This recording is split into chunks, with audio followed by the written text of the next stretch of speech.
this is a short life that we have. And why not take care of this stuff now so that it doesn't interfere with the opening of your life so that you really can get into a process of exploring. One way to look at the way that attachment disturbances impact you is that it interferes with that natural process of exploring the things that are meaningful, because it creates these barriers of fear, which actually prevent the attachment system itself from shutting down and allowing the exploration system to turn on. We probably don't notice it or think of it in that way because we don't really, without some kind of psychoeducation, understand the state of the attachment system being activated, or the state of it being deactivated and the exploration system being activated. And a lot of us who didn't really learn to explore very well when we were kids don't really have a tangible sense between pursuing the tokens of our culture's evaluations of what's important, the gathering of time, energy, and resources from the things that really are moving to us, that provide for us an essential meaning. You know, secure people, they had the experience of the caregivers being attuned to them and interested in the things that they found interesting, and also some support and encouragement to pursue those things. And in those of us who have insecure, disorganized attachment, that really wasn't so much what happened. What really happened was us as children having to attend to the needs of our caregivers so that we could survive in those rather harsh environments.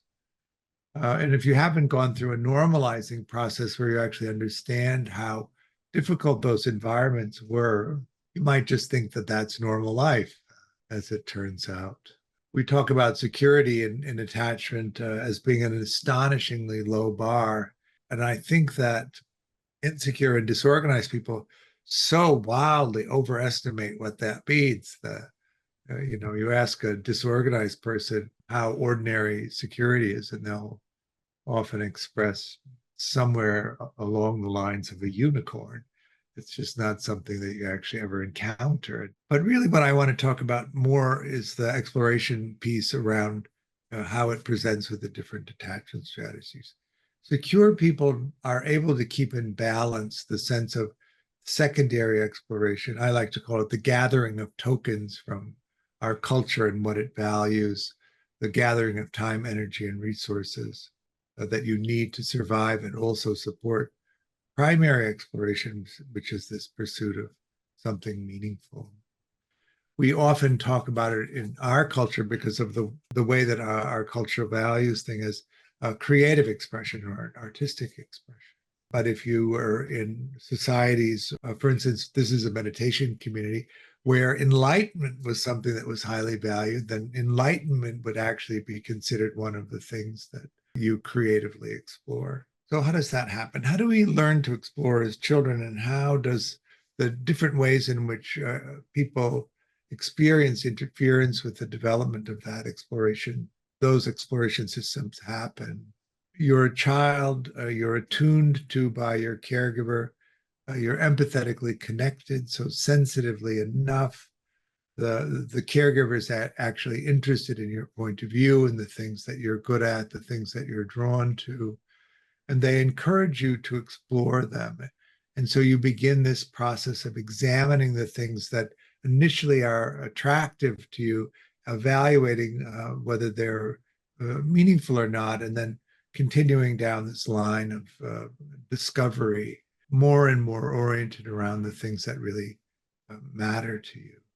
This requires, of course, the activation in some sense of a self-experience.